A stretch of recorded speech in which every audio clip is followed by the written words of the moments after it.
नमस्कार, मेरा नाम डॉक्टर गौरव जैन है। मैं phaco and refractive surgeon and diagnostic ophthalmologist हूँ। आज के इस स्पेशल पॉडकास्ट में हम लोग डिस्कस करेंगे इवोल्यूशन ऑफ कैटरैक्ट सर्जरी के बारे में। पहला क्या एविडेंस है सर्जरी का, मेडिवल टाइम से लेके अब मॉडर्न सर्जरीज़ में क्या क्या चेंजेस आ रहे हैं, इसके बारे में आज हम बात करेंगे। इसके बारे में बात करने के लिए आज हमारे साथ एक स्पेशल गेस्ट हैं, doctor G C Jain. He is a senior ophthalmologist, retired head of department S P medical college. Sir के पास में लगभग 40 साल का एक्सपीरियंस है in the field of ophthalmology. इन्होंने modern evolution of cataract surgery को काफ़ी क्लोजली चेक किया है।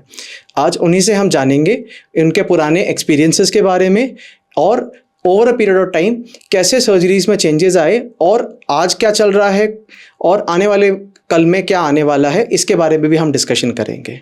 Welcome sir. Thank you sir. सबसे पहले तो आप अपने बारे में हम सभी को कुछ बताएं, आपका जर्नी कैसे स्टार्ट हुआ ऑफ्थेल्मोलॉजी का और आपका क्या एक्सपीरियंस रहा। MBBS करने के बाद में मेरा MS ऑप्थेल्मोलॉजी में PGI चंडीगढ़ से किया मैंने और उसके बाद में वहाँ पर रिसर्च में 3 साल वहाँ पे MS के बाद में लगाए और उसके बाद में मैं यहाँ SP मेडिकल कॉलेज बीकानेर में एज ए असिस्टेंट प्रोफेसर लगा और यहीं से रिटायर एज ए HOD हुआ। सर आपने कब अपना पोस्ट ग्रेजुएशन किया था? मैंने पोस्ट ग्रेजुएशन 1976 में किया था और उसके बाद में पोस्ट डॉक्टरल रिसर्च फेलो रहा 2 साल और 1 साल सीनियर रेजिडेंसी वहीं PGI चंडीगढ़ से किया। और सर ये तब की बात है जब यूजुअली लोग MBBS करके ही अपने रुक जाते थे। उस समय आपने जो है ऑफ्थेल्मोलॉजी के अंदर में स्पेशलाइजेशन किया और वो भी पायनियर इंस्टीट्यूट PGI चंडीगढ़ के अंदर में। जी हाँ सर वहाँ का क्या एक्सपीरियंस रहा, उस समय क्या होता था सर्जरी से रिलेटेड, क्योंकि कैटरैक्ट एक कॉमन प्रॉब्लम है तो हम सारा फोकस उसी के ऊपर रखेंगे।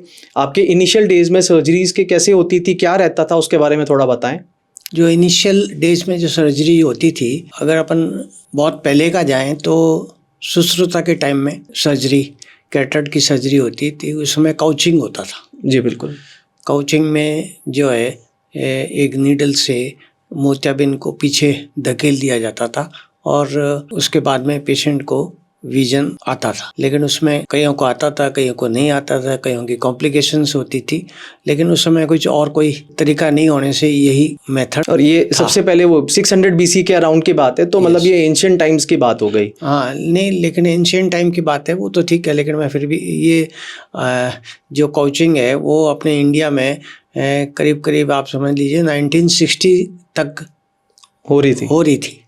ये उसके गवर्नमेंट ने उसके बाद में बैन लगा दिया, उसके कारण से फिर ये बंद हो गया था। ओके तो एक तरह से देखा जाए तो सुश्रुत तो अब हमारे मतलब फादर ऑफ ऑफ्थेल्मोलॉजी कहलाएंगे। यस श्योर, और फादर ऑफ ऑफ्थेल्मोलॉजी और फादर ऑफ कैटरैक्ट तो कह ही सकते हैं। बट जी बिल्कुल, सर्जरी कैटरैक्ट सर्जरी एनीवे जब हमने PG ज्वाइन की और PG के बाद में उस समय कैटरैक्ट जो है एक मोतियाबिंद का जो ऑपरेशन होता था उस समय बहुत ही अलग तरीके से होता था और पहले जो है बहुत बड़ा इंसिजन लगता था, टाँके करीब करीब 5-7 टाँके लगते थे और टाँके लगने के बाद में 5-7 दिन तक पेशेंट की पट्टी की जाती थी और उसके बाद में उनको 10 नंबर का चश्मा दिया जाता था। अच्छा, उस समय आप लोग जब इनिशियली आपने स्टार्ट किया तब ये लेंसेज नहीं आए थे? नहीं, ये स्टार्टिंग में जो था ये पूरे मोतिये को बाहर निकाल लिया जाता था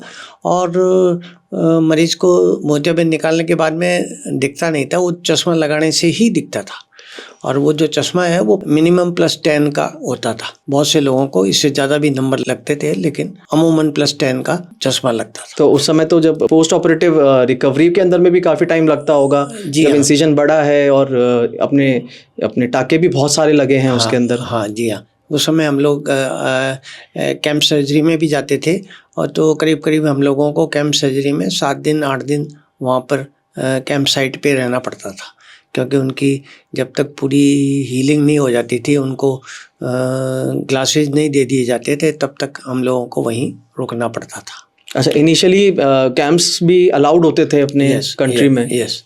ऑन साइट जाके अपने हाँ जी, कैंप्स के अंदर में हम सर्जरी करते थे? हाँ बिल्कुल, वो ऑपरेशन थिएटर वगैरह भी वहीं बना लेते थे और सारा कुछ वहीं करके ऑपरेटिव करके और उनको ग्लासेज वगैरह देने के बाद ही उनकी छुट्टी की जाती थी। तो इस पूरे प्रोसेस में जब जैसे कोई पेशेंट आया और गया, उसमें कितना टाइम लगता है? क्योंकि आजकल तो मतलब मिनिमम टाइम रिक्वायरमेंट के ऊपर हम लोग शिफ्ट हो गए हैं, तो उस समय आपको कितना टाइम लग जाता था? और ये कब के मतलब कौन से ईयर्स की आप बात बता रहे हैं? ये तो काफ़ी लंबे टाइम तक ऐसा चलता रहा है, करीब करीब आप समझ लीजिए अप टू 2000 तक ये सब कैंप्स आराम से चलते रहे हैं। लेकिन ये है कि समय के साथ में कैंप्स का जो टाइम था वो कम हो गया था। जैसे पहले 7-8 दिन होते थे, फिर 5 दिन में छुट्टी देने लग गए थे, फिर 3 दिन में देने लग गए थे। लेकिन फिर भी जो है टाइम पीरियड काफ़ी कैंप में रहता था। एक दिन पहले मरीजों को सारों को देखना पड़ता था, सेलेक्ट करने पड़ते थे, फिर दूसरे दिन ऑपरेशन किए जाते थे, फिर उनकी उसके नेक्स्ट डे पट्टी खुलती थी, फिर उनकी ड्रेसिंग होती थी। तो ऐसे करके मिनिमम 5 डेज तो होता ही था। और आज के टाइम से अपन कंपेयर करें तो पोस्ट ऑपरेटिव जो इन्फेक्शन के रेट्स या चांसेस हैं उस समय और आज के में कितना फ़र्क है? उस समय रेट ऑफ इन्फेक्शन ज़्यादा होते थे और अब बहुत मिनिमम हो गए हैं। कंपैरिजन में आप समझ लें कम से कम उस समय 3-4%, 5% का रेशियो तो रहता ही था। और आज के समय 1% से भी कम है, 1 in 1000। जी। आज के समय में ये बात इम्पॉर्टेंट है कि कैटरैक्ट सर्जरी एक ऐसी सर्जरी है जिसमें आज की डेट में पहले से लेके आज तक में सबसे कम रेट ऑफ इन्फेक्शन रहा है। बाकी सर्जरीज के कंपैरिजन में कैटरैक्ट सर्जरी में हमेशा से ही जो रेट ऑफ इन्फेक्शन था वो कम रहा है और विथ टाइम वो भी और धीमे धीमे कम होता चला जा रहा है। Because of the antiseptics and the role of Betadine, that is the one of the most important. Plus मेरे ख्याल से जो आज के डेट में अपने फेको सर्जरी और में जो मिनिमम इंसिजन्स के थ्रू यूज़ करने लग गए हैं, तो उससे भी भाई अर्ली हीलिंग होने की वजह से भी थोड़ा सा और रेट्स के अंदर में फ़र्क आ गया है, इन्फेक्शन होने के चांसेस और कम हो गए हैं। यस। तो फर्स्ट टाइम जो है हमने इंट्राओकुलर लेंसेज जो है यहाँ पर 1985 के आसपास चालू स्टार्ट की। सर आपने पोस्ट ग्रेजुएशन कौन से साल में किया था? 1976 में। ओके। और उसके कुछ साल बाद में 6-7 साल बाद में ही जो लेंसेज हैं वो इंट्रोड्यूस हुए इन कंट्री में। और उस समय जब ये इंट्रोड्यूस हुए तो दूसरे जो एक्स्ट्रा कैप्सुलर कैटरैक्ट सर्जरी के जो इंस्ट्रूमेंट्स वगैरह होते थे वो भी अवेलेबल नहीं होते थे, तो हम लोग खुद ही बनाते थे उनको और बना करके और फिर उसको काम में लेते थे। जी। जैसे एस्पिरेशन जो कैन्युलाज वगैरह होती है तो वो सारे आपको खुद ही बनाने पड़ते थे या प्रोक्योर कहीं से प्रोक्योर करते। मेरे ख्याल से प्रोक्योरमेंट भी डिफिकल्ट होता होगा। हाँ जी। आजकल तो जैसे इन्फॉर्मेशन इतना क्विकली इंटरनेट और के थ्रू होने लग गया है। उस समय तो आप लोग को क्या नया टेक्नोलॉजी आया है इसके बारे में फिर कैसे पता पड़ता था? इसके बारे में जर्नल से पता पड़ता था या फिर कॉन्फ्रेंसेज में जाते थे, वहाँ पे पता पड़ता था। कॉन्फ्रेंसेज से हम लोग काफ़ी सीखते थे एक दूसरे से डिस्कस करके और उसको फिर वापस अपने प्रैक्टिकली उसको कैसे यूज़ करना है वो किया जाता था। तो उस समय फिर एक्स्ट्रा कैप्सुलर कैटरैक्ट सर्जरी होने लग गई थी और लेंसेज भी डालने लग गए थे। लेकिन स्टार्टिंग में जब लेंसेज वगैरह यूज़ करते थे तब भी सूचर्स वगैरह यूज़ करते थे। ये विदाउट सूचर सर्जरी है वो फिर थोड़े टाइम के बाद में चालू हुई। ये कब की बात होगी? मैं सूचरलेस सर्जरीज करीब आप समझ लें 91 के आसपास समझ लें। And if I am not wrong मेरे ख्याल से राजस्थान में सबसे पहले आपने ये इम्प्लांटेशन और का चालू किया था। हाँ जी। जो लेंसेज इम्प्लांट हुए थे सबसे पहले राजस्थान में। सूचरलेस सर्जरी भी हम लोगों ने ही चालू की थी जी। इंट्राओकुलर लेंस इम्प्लांट भी जयपुर में भी नहीं हुए थे उस समय, तब हम लोगों ने यहाँ पे चालू की हुई थी और सूचरलेस सर्जरी भी यहीं से हम लोगों ने चालू की थी। तो सूचरलेस पे जब आप बता रहे हैं ईसीसी है, हम सूचरलेस पे फिर कब शिफ्ट हुए? करीब 3-4 साल के बाद ही समझ लें। अच्छा, इमीडिएट ही ये चेंज शिफ्ट आ गया था? हाँ, 3-4 साल के बाद में ये एक शिफ्ट आया था। तो और अपना फेको सर्जरी जो है उसका भी स्टार्टिंग उसी समय के आसपास रहा है? स्टार्टिंग उस समय रहा है, लेकिन वो मोर पॉपुलराइज जो है वो 2000 के बाद ही हुई है, आसपास जब मशीन्स भी और फाइनर हुई। फाइनर हुई, लोगों की एक्सेप्टेंस भी होने लग गई। पहले लोगों की एक्सेप्टेंस भी नहीं थी, सर्जन्स की भी एक्सेप्टेंस नहीं थी। एक लर्निंग कर्व भी ज़्यादा रहता होगा। हाँ, लर्निंग कर्व भी ज़्यादा था।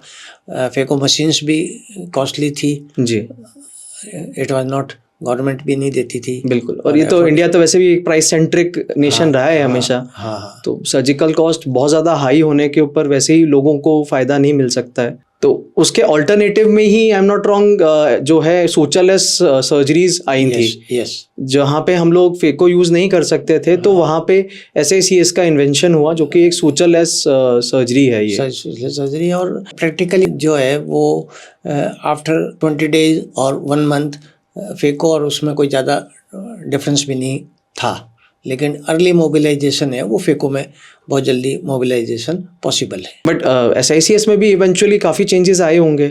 हाँ, SICS में जो स्टार्टिंग में आप करते थे और आज जो हो रही है। हाँ, बहुत चेंजेज आए, कई चेंजेज आए। जो कैप्सुलोटॉमी में चेंजेज आए, इंसिजन में चेंजेज आए हैं। आजकल जो वी शेप और फ्राउन शेप इंसिजन्स हैं, उससे आजकल जो पोस्ट ऑपरेटिवली भी चश्मे का नंबर भी एकदम कम आने लग गया है। आजकल एस्टिग्मेटिज्म कम होने लग गया है। उसमें भी काफ़ी बदलाव आए। और जो इंसिजन प्लेस है उसमें भी चेंजेज आए। स्क्लेरा में इंसिजन लगता था, फिर कॉर्निया में इंसिजन लगने लग गए। तो वो प्लेस ऑफ इंसिजन में भी फ़र्क आया। तो हम लोगों ने अपनी लाइफ में बहुत ज़्यादा चेंजेस देखे हैं। और लेंसेज के अंदर में क्या चेंजेस आए, मतलब इनिशियली जब आप करने चालू हुए तब के लेंसेज में और उसके कुछ सालों बाद के लेंसेज में कुछ फ़र्क आया, या लेंसेज काफ़ी टाइम तक सेम ही रहे? नहीं, लेंसेज में भी बहुत ज़्यादा चेंजेज आए। पहले तो खाली पामा ही लेंस होते थे। बेसिकली पामा जो हैं वो अपने नॉन फोल्डेबल लेंसेज हैं, हार्ड लेंसेज होते हैं। और उसके बाद में सॉफ्ट वाले ये आने लग गए, फोल्डेबल आने लग गए। और उनमें भी फिर डिफरेंट क्वालिटी के लेंसेज आने लग गए। जैसे येलो लेंसेज आने लग गए, जो यूवी प्रोटेक्शन के लिए हो गए, प्रोटेक्शन के लिए लेंसेज आने लग गए। और मल्टीफोकल्स भी आने लग गए जो डिस्टेंस नियर को भी कवर करते हैं। जी, तो ये तो बेसिकली अपन ये जो मल्टीफोकल्स हैं वो तो बेसिकली अपन मॉडर्न एरा की बात कर रहे हैं। जो मल्टीफोकल्स हैं, ट्राइफोकल्स हैं, ईडॉफ्स हैं, हाँ, ये सब चेंजेस तो डेफिनेटली चेंजेस तो ही आने। बट मल्टीफोकल सबसे पहले आपने कब सुना, मतलब इसके बारे में कि ये इस टाइप ऑफ लेंसेज भी आने लग गए हैं? आई थिंक 10-15 साल में ही आए हैं ये सब कुछ। 10-15 साल। और बाकी कन्वेंशनली, हाँ, कन्वेंशनली तो सिंगल लेंसेज ही होते थे। जी, और सिंगल लेंसेज ही होते थे। और जो आईओल का जो था वो उसमें पहले पोस्टीरियर लेंसेज की जगह पे एंटीरियर लेंसेज ज़्यादा यूज़ होते थे। जी, AC लेंस ज़्यादा यूज़ होते थे। उसके बाद में फिर पोस्टीरियर लेंसेज का प्रचलन बढ़ा और वो ज़्यादा सक्सेस रहा। तो एंटीरियर लेंसेज भी शायद डॉक्टर दलजीत ने जो था वो उन्होंने वो पायनियर किया था उनको लगाने में। आइरिस क्लॉ लेंसेज वो उन्होंने पायनियर किया उनके नाम से, और उन्होंने बहुत यूज किए। और उनके हाथ में जो सक्सेस रेट थी वो दूसरे सर्जन्स नहीं कर पाए। तो इसलिए वो ज़्यादा वाइड स्प्रेड नहीं हो पाया। हाँ, मास डॉक्टर्स ने उसको एक्सेप्ट नहीं कर पाए। बाकी उन्होंने उसको पायनियर भी किया और उसको मास्टर भी किया। उसके अलावा भी और AC लेंसेज आए, लेकिन वो उसके अपने कॉम्प्लिकेशंस के कारण से वो धीमे धीमे ख़त्म हो गए। जो शुरुआत में आपके लेंसेज आप लोग इम्प्लांट करते थे उसके अंदर में जो पोस्ट ऑपरेटिवली चश्मे का नंबर आता था, और आने वाले 10 साल 15 साल बाद में, जैसे मल्टीफोकल तो अभी 10-1 साल से ही आए हैं, तो इस 30 साल के जर्नी में भी इन चीज़ों में भी फ़र्क आया? हाँ जी, हाँ। पहले हम लोग जैसे लेंसेज लगाते थे तो IOL पावर कैलकुलेट करने का कोई बहुत ज़्यादा अच्छा साधन नहीं था। पेशेंट की रिफ्रैक्टिव एरर के हिसाब से हम जज करके लेंस लगा देते थे। तो वो कई बार सरप्राइज रिजल्ट भी आते थे जिसमें हमको काफ़ी ज़्यादा पावर चश्मा लगाना पड़ता था। उसके बाद में ये A स्कैन अल्ट्रासोनोग्राफी आ गई, तो उससे IOL पावर को कैलकुलेट करने में आसानी हो गई। और फिर डिफरेंट फार्मूलाज आ गए, अलग अलग फार्मूलाज आ गए कि आपको कैसे करना है। तो जिसके जो फार्मूला उसकी प्रैक्टिस में उसको सही लगता था वो यूज़ करता था, और उसके साथ ही वो IOL पावर को निकाल के कैलकुलेट करके उसको हर पेशेंट के लिए अलग अलग पावर ऑफ लेंसेज लगते थे। मैं ये बता दूं कि जो ये फार्मूलाज की सर बात कर रहे हैं, ये पहले एक मैनुअल प्रोसेस होता था। एक लेंस की पावर कैलकुलेट करने के लिए बहुत सारे फैक्टर्स को कंसिडर करके उसको एक फार्मूला के थ्रू निकाला जाता था। उसमें भी बहुत सारे इटरेशंस ऑफ फार्मूलाज हुए, और अब जो है जो मॉडर्न फार्मूलाज हैं वो एआई की हेल्प के थ्रू आजकल लेंस कैलकुलेशन करते हैं। और एज अ सर्जन हमारी लेंस कैलकुलेशन की हमारे ऊपर से डिपेंडेंसी आज की डेट में मिनिमल हो गई है। जी हाँ, यू आर राइट। अब तो वैसे भी अगर मान लो कोई सरप्राइज रिजल्ट भी आता है किसी पेशेंट पे, तो लेंस को एक्सप्लांट करके न्यू लेंस भी इम्प्लांट लगा दिया जाता है आजकल। कर सकते हैं आप। अच्छा, जैसे मैंने जितने भी पुराने लेंसेज देखे हैं लगे हुए इम्प्लांटेड, तो उनका भी स्टेबिलिटी बहुत अच्छा था, नो प्रॉब्लम। हाँ, पेशेंट सालों साल अच्छा देखते थे, कहीं कोई प्रॉब्लम नहीं आती थी। तो दिखने में मेरे को लगता है इतना प्रॉब्लम नहीं था। इवेंचुअली जो चेंजेस आए, और आज भी जो हम अपन लोग डिस्कस करते हैं वो यही डिस्कस करते हैं कि जो क्वालिटी ऑफ विजन है वो इम्प्रूव हो रहा है। विजन तो हमेशा से ही था, बट क्वालिटी के अंदर में काफी फर्क आ गया है। मेरे एक फ्रेंड है जो मैंने उनसे ऑपरेट किया हुआ है, and from last 30 years, he is 35 years, he is happy, he is working everything. So the lenses were good, and previously these lenses were imported, but subsequently they were being manufactured, and we could get in a cheaper amount. India के अंदर आने लगे। तो Indian lenses sir कब से आने लगे? Indian lenses starting में वैसे बहुत पहले से ही एक कंपनी थी बॉम्बे की, वो बनाने लग गई थी, और उसके लेंसेज काफ़ी रीजनेबल थे। तो करीब करीब जब से हमने चालू किया उससे तो साल 2 साल के बाद ही आने लग गए थे। तो उन्होंने भी तो जो टेक्नोलॉजी है वो बाहर से इंपोर्ट ही किया होगा। Yes, definitely. Basically they were manufacturing contact lenses.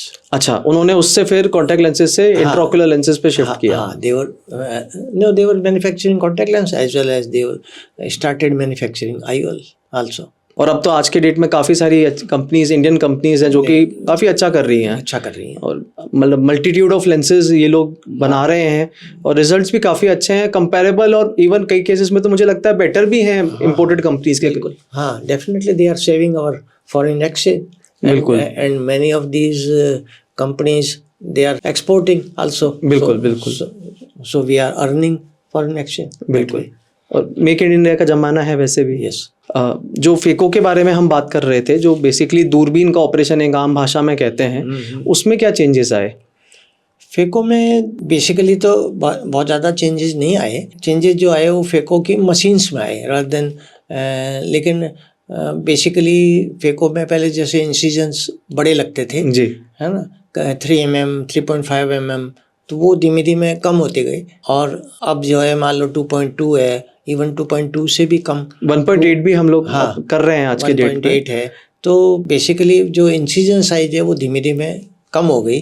वो कम भी मैं सोचता हूँ वो कम वैसे नहीं होगी, क्योंकि मशीन्स की जो एफिशिएंसी बढ़ गई, मशीन्स की जो सेफ्टी बढ़ गई, और मशीन्स का जो फेको प्रोब है वो छोटा हो गया, उसके कारण से ये सारा इंसिजन साइज छोटा हो गया। लेकिन अगर वैसे देखा जाए तो बेसिकली कोई ज़्यादा टेक्निक में कोई फ़र्क नहीं हुआ, लेकिन मशीन्स में होने से सारा कुछ फर्क आ गया। पहले स्टार्टिंग में बल्कि मशीन्स होती थी, जैसे आज तो पोर्टेबल है, अब उठा के भी ले जाओ, कहीं भी बहुत इजीली मूव कर सकते हैं। बल्कि होती थी, फेको प्रूफ्स बड़ा होता था, और जो सेफ्टी मार्जिन बहुत कम होता था, क्योंकि इसमें उस समय ये पोस्टीरियर कैप्सूल रप्चर है ये बहुत ज़्यादा होता था, और कई बार जो है ये फेको पूरा कंप्लीट भी नहीं कर पाते थे, तो उसको फिर हमको कन्वर्ट करना पड़ता था। बट शुरू से ही अगर अपन कहें तो, क्योंकि सब मिलीमीटर्स में सारी बात हो रही है, तो सर्जिकल स्किल तो हमेशा से इम्पोर्टेंट ही रहा है अपनी फील्ड में। बिल्कुल। हालांकि एक ये अपवाद ये कि हम कहेंगे कि 3 मिलीमीटर बहुत बड़ा था, जबकि मिलीमीटर वाइज बात करें तो कुछ भी नहीं है। हाँ, नहीं, लेकिन फिर भी सर्जरी का इवोल्यूशन होता है, तो वो कई चीज़ें जो अब हो सकता है आए तो उसमें बिल्कुल कम इंसिजन की जरूरत पड़े, बिल्कुल ऐसा भी हो सकता है। तो ये एक तरह का सर्जिकल एडवांसमेंट हो रहा है आजकल। हाँ, समझा जा सकता है उस रूप में। बिल्कुल, जैसे अपनी बात हुई अभी कि एआई आजकल यूज़ हो ही रहा है, बहुत फ्रीक्वेंटली यूज़ हो रहा है। हम लोग अपन लोग कैलकुलेशन जो हो रही है लेंसेज की, उसके अंदर में हमें तो कुछ कैलकुलेट ही नहीं करना है, मतलब जस्ट डेटा जो है मशीन अपने आप लेती है और खुद कैलकुलेट करके अपन को बता देती है। हाँ, और उसमें भी अपने को पूरा डेटा दे देता है कि भाई इन्फेक्ट ये भी आ जाता है कि पहले अगर अपन ये लेंस लगाएंगे तो उसके साथ में पोस्ट ऑपरेटिवली क्या मिल सकता है, हाँ, और दूसरा कोई लेंस लगाएंगे तो उसके साथ में क्या चेंजेस मिलेंगे अपने को। तो वो एक्चुअली में बेसिकली सारा सॉफ्टवेयर जो है उसके अंदर फीड किया हुआ है और वो आपको सारा प्रोस एंड कॉन्स सब बता देता है। सर, ये कैटरेक्ट सर्जरी जो है कैंप में कब से बंद हुई और क्यों ऐसा क्यों हुआ? कैंप सर्जरी एक्चुअल में देखिए, मैंने कैंप सर्जरी जो है I had done in Rajasthan, Punjab, Haryana, Himachal Pradesh, Uttar Pradesh, Jammu and Kashmir और चंडीगढ़। अच्छा, वहाँ तक भी? हाँ, इतने स्टेट्स में मैंने सर्जरी की हुई है। लेकिन हम लोग सर्जरी का एक प्रोटोकॉल रखते थे कि पहले दिन जा कर के पूरा रूम सेलेक्ट करके रूम को पूरा स्टरलाइज प्रॉपर तरीके से, जो अपन थिएटर में स्टरलाइज करते हैं वैसे स्टरलाइज करके, और फिर सर्जरी चालू करते थे। और सर्जरी में भी वही जो थिएटर के अंदर प्रोटोकॉल होता है उसी को सारा फॉलो किया जाता था। फिर धीमे धीमे क्या हुआ कि वो कैंप सर्जरी के नाम पे लोग ये सारे प्रोटोकॉल भूल गए और बस वो करना है सर्जरी का, नंबर ऑफ सर्जरी हो गई, नंबर ऑफ पेशेंट्स कितने करने ये इम्पोर्टेंट हो गया rather than how to do it। वो बेसिकली पर्सनल माइलस्टोन्स के ऊपर चले गए ज़्यादा। क्या मैंने आज 100 कर दिए और 200 कर दिए और ये हो गया था। तो उसके कारण से बहुत से कॉम्प्लिकेशंस हो गए। इन्फेक्शन आपने सुना ही होगा, अखबारों में भी देखा होगा कि इन्फेक्शन रेट इतनी हो गई कि पूरा कैंप ही इन्फेक्टेड हो गया पेशेंट्स को। तो इन सब के कारणों से धीमे धीमे गवर्नमेंट ने फिर ये बैन लगा दिया कि भाई आप कैंप में सर्जरी नहीं कर सकते हो, कैंप में आप आउटडोर कर लीजिए और कोई ऐसी जगह पे ऑपरेशन करिए जहाँ पे ऑपरेशन थिएटर हो, प्रॉपर बना हो, चाहे गवर्नमेंट का हो चाहे प्राइवेट हो, और उनको पेशेंट्स को वहाँ ले जा करके आप सर्जरी करिए। और मेरे ख्याल से हेल्थ इंफ्रास्ट्रक्चर में भी टाइम बढ़ गया अपने इंडिया में। तो ये पहले हेल्थ सर्विसेज भी कम मिलती होंगी, मतलब स्पेशलिस्ट ऑफ्थेल्मोलॉजिस्ट भी शुरुआत में तो कम ही होंगे, बहुत कम थे, और थिएटर्स भी अवेलेबल नहीं थे। और प्लस अपने तो वैसे भी जो जनरल ऑपरेशन थिएटर है हम लोग उस पर ऑपरेट भी नहीं कर सकते हैं। हमारे तो अलग ही पूरा सेटअप रिक्वायर्ड है। बिल्कुल। और पोस्ट ऑपरेटिव सर्जन जो है पोस्ट ऑपरेटिव केयर भी नहीं करते थे, ऑपरेशन करके और वो पेशेंट वो भाग जाते थे पीछे, उनका असिस्टेंट है वो काम में लेते रहते, तो वो कैंप्स के अंदर में। हाँ, तो इन सब कारणों से ये कैंप डिस्प्यूट में चले गए और फिर धीमे धीमे गवर्नमेंट ने बैन ही लगा दिया। और वो देखा जाए तो सही भी है कि आप आउटडोर कहीं पे भी कर लीजिए और वहाँ सेलेक्ट करिए पेशेंट को, फिर आप अपना सेंटर पे लेके आइए, उनका IL पावर कैलकुलेट करिए, फिर उनको आप अपने ऑपरेशन थिएटर में ले जाइए, ऑपरेशन करिए, उनको वापस उनको फॉलोअप में देखिए और फिर उनको डिस्चार्ज करें। तो एक साइंटिफिक प्रोटोकॉल आप फॉलो करेंगे तो वो हर के लिए अच्छा होगा, मरीज के लिए भी अच्छा होगा, डॉक्टर्स के लिए भी अच्छा होगा। जहाँ पे भी बल्क है तो वहाँ पे इतना प्रोटोकॉल तो फॉलो वैसे भी शायद ही हो पाता होगा। हाँ, जहाँ बल्क सर्जरीज हो रही हैं तो प्रोटोकॉल तो डिस्टर्ब तो होती थी, बल्क सर्जरी होती थी, लेकिन आप प्रोटोकॉल तो आप फॉलो करना चाहते हैं या नहीं कर रहे हैं वो आपके ऊपर डिपेंड है। क्योंकि अगर आप पेशेंट्स को लिमिटेड नंबर ऑफ पेशेंट्स करेंगे तो आप ऑटोमेटिकली आपको प्रोटोकॉल फॉलो हो जाएगा। आप 50 पेशेंट्स पर जो रिक्वायर्ड है, 50 पेशेंट्स पर surgeon has to be done only, अपन उसको फॉलो नहीं करते हैं, 50 के 100 कर देंगे तो प्रोटोकॉल कैसे फॉलो होगा। तो प्रोटोकॉल को फॉलो करने के लिए खुद को ही करना है। जैसे हम लोग 350 पेशेंट मान लो हो गए ऑपरेट करने के लिए, तो हम 6 दिन 7 दिन तक ऑपरेट करते थे उनको, तब जा कर के वो, और आप सोच लो 7 दिन 5 दिन ऑपरेट किया है और फिर 5 दिन उनको पोस्ट ऑपरेटिव फॉलोअप में रखा है, तो मिनिमम 10 दिन आज कौन काम में लेना चाहता है? कोई भी नहीं करने लेना चाहता। चल भली चैरिटी का काम हो तो भी नहीं लेगा काम। तो जैसे ICC ECC हुआ, फिर SICS में शिफ्ट हुआ, तो सर्जिकल टाइम कितना फ़र्क आया? सर्जिकल टाइम में बहुत फ़र्क आ गया। इंटरकैप्सुलर में भी टाइम लगता था क्योंकि सूचरिंग करते थे, वो करते थे, तो कम से कम आप एक पेशेंट में 30 to 40 मिनट्स लग जाते थे। एक्स्ट्रा कैप्सुलर में भी वही टाइम सूचरिंग थी, सूचरिंग और वो सारा आपको प्रोटोकॉल करना पड़ता था। सुचरलेस में फिर कम टाइम हो गया, उसमें आपको 30-25 मिनट्स हो गया, 20 हो गया। अब फेको है तो फेको में और कम कम टाइम हो गया। तो जैसे ये पेशेंट्स पहले आज भी अपने पास आते हैं और वही पुराने बातें को करते हैं कि मोतिया पक गया है कि नहीं पक गया है, और अंधेरे में रहना है, क्या रहेगा, आंख बंद करनी है। तो ये स्टार्टिंग में ऐसा क्यों था? मतलब मोतिया पकने का ही क्यों वेट किया जाता था? मोतिया पकने का वेट अगर रिट्रोस्पेक्टिवली हम सोचे तो उस समय माइक्रोस्कोप अगर नहीं होते थे, जो माइक्रोस्कोप नहीं होने से जो है वो सर्जरी करने में आसानी नहीं होती थी, तो इसलिए वो जब मैच्योर हो जाता तभी ऑपरेशन मैच्योर मतलब पूरा वाइट हो जाता था, पूरा वाइट हो जाता था, तो वो सारा दिखने लग जाता इजीली था, विजिबल हो गया। और एक्स्ट्रा कैप्सुलर में भी आराम रहता था वाइट होने से, एक्स्ट्रा कैप्सुलर करने में इजी रहता था क्योंकि माइक्रोस्कोप होते नहीं थे। अब इसीलिए शायद इतने सालों से वो एक पेशेंट्स की भी मसल मेमोरी बैठ गई है कि आज भी कोई आता है तो सबसे पहला सवाल जब उसे पता पड़ता है कि भाई कैटरेक्ट हो गया है, तो वो यही पूछता है कि मेरा मोतिया पक गया है या अभी कच्चा है। जबकि अब तो कोई रोल ही नहीं बचा है इस बात का। अब तो अगर आपका क्वालिटी ऑफ लाइफ खराब हो रहा है, आपका कैटरेक्ट ज़्यादा है, तो बेटर है कि आप उसको ऑपरेट करा लें बनस्पत की, अपन वेट करें कि मोतिया पक जाए और फिर किया जाए। बिल्कुल। और इनफैक्ट आजकल तो अगर अपन वैसे देखें तो जितना ज़्यादा अगर अपन पका लेंगे तो उसको निकालने के साथ में कॉम्प्लिकेशन रेट भी ज़्यादा होने के चांसेस बढ़ जाते हैं, ज़्यादा बढ़ जाएंगे और ग्लोकोमा होने के चांसेस बढ़ जाते हैं। तो पहले भी ऐसे ग्लोकोमा हो जाता था या? हाँ, बहुत आते थे पेशेंट्स जो है लेंस इंड्यूस ग्लोकोमा करके बहुत आते थे। वो मैच्योर नहीं, वो हाइपर मैच्योर हो जाते थे।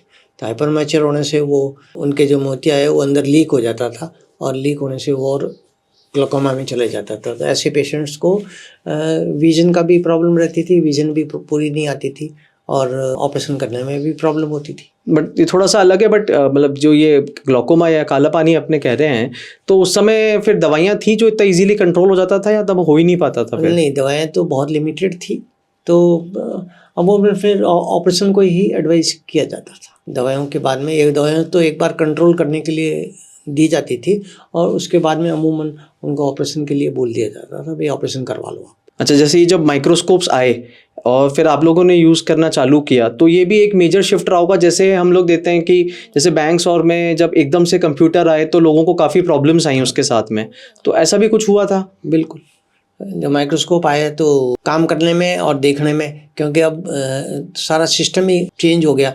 क्योंकि पहले तो हम सामने देख के टाँके लगा लेते थे, अब देखना माइक्रोस्कोप में और टाँके नीचे लगाने, तो वो कोऑर्डिनेशन नहीं होता था।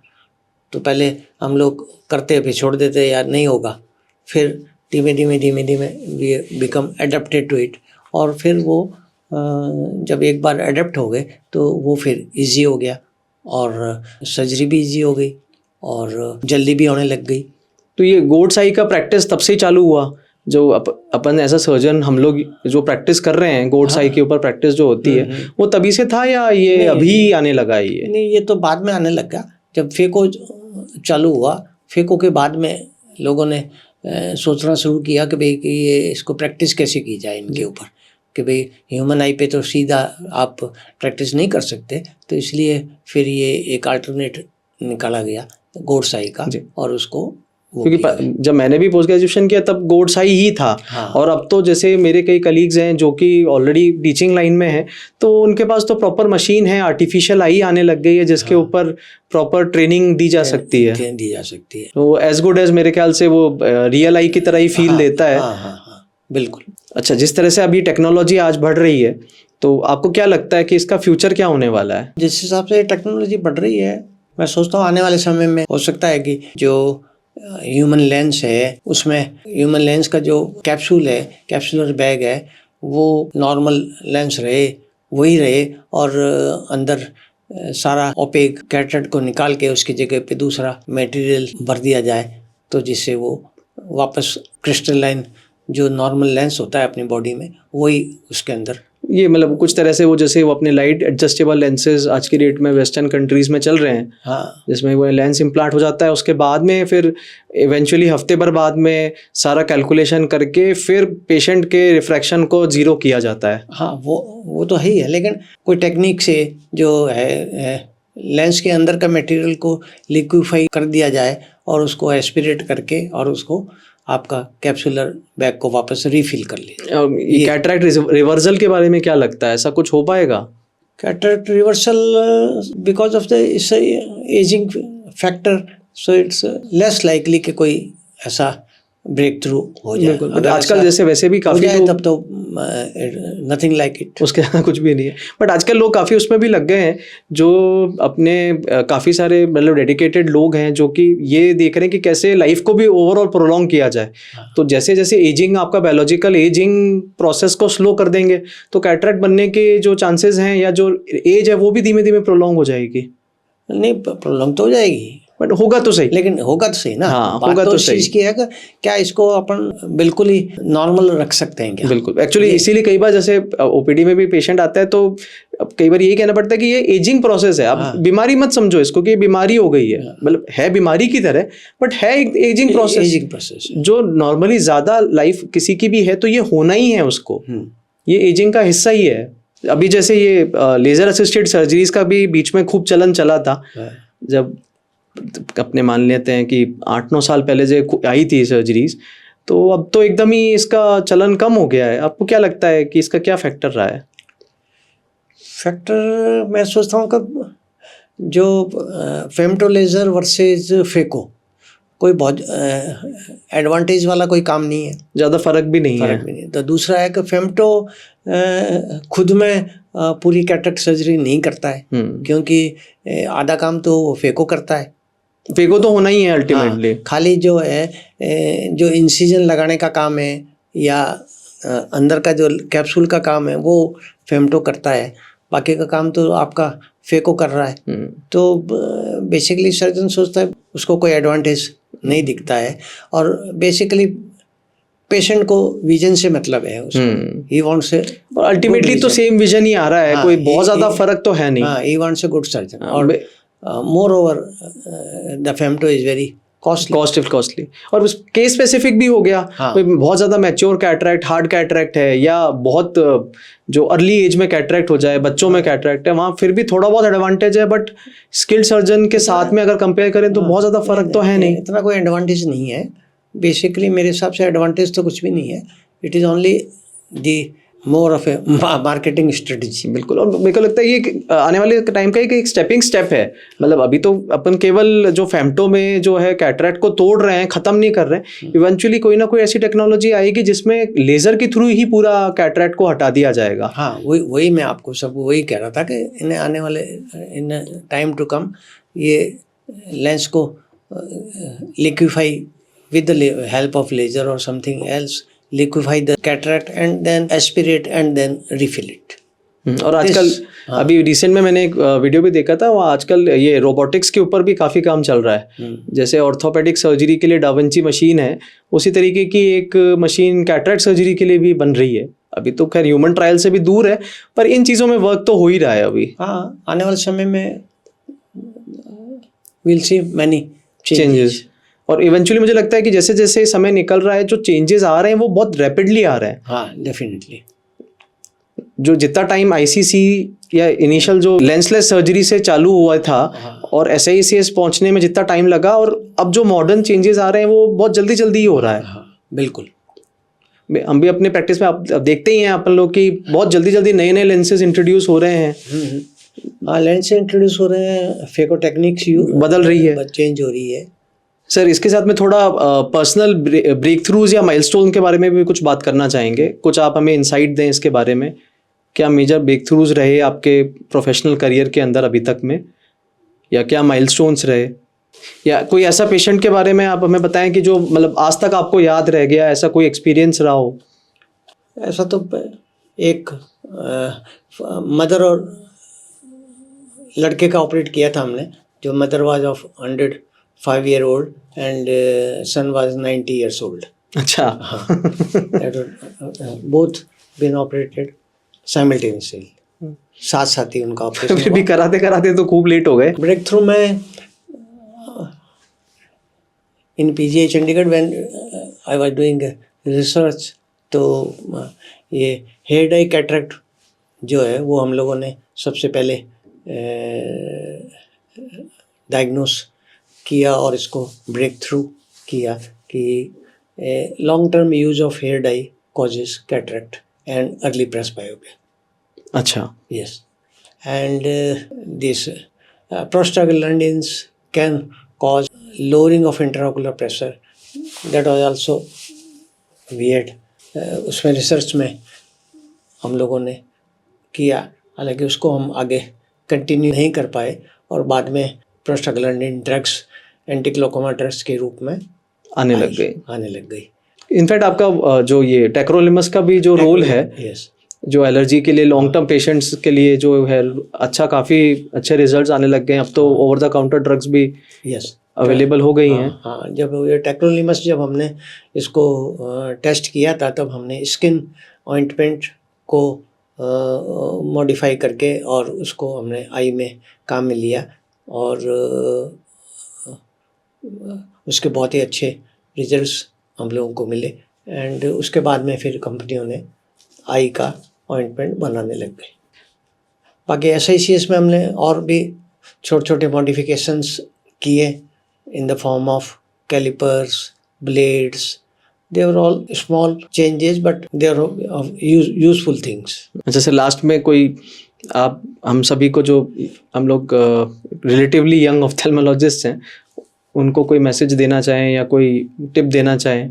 Whatever you do with dedication and as a pleasure rather than as a मुसीबत कह लें।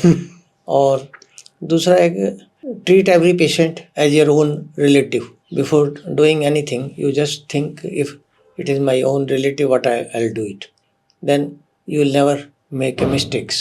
मुझे लगता है यहीं पे हमें अब इस कन्वर्सेशन को एंड कर देना चाहिए और शायद ये कन्वर्सेशन जो है एज एन ऑफ्थेल्मोलॉजिस्ट और एक आम व्यक्ति दोनों के लिए ही यूज़फुल है। तो थैंक यू सो मच, आपने आज टाइम निकाला और हमसे बात करी। Thank you. मैं आशा करता हूँ आपको ये वीडियो पसंद आई होगी।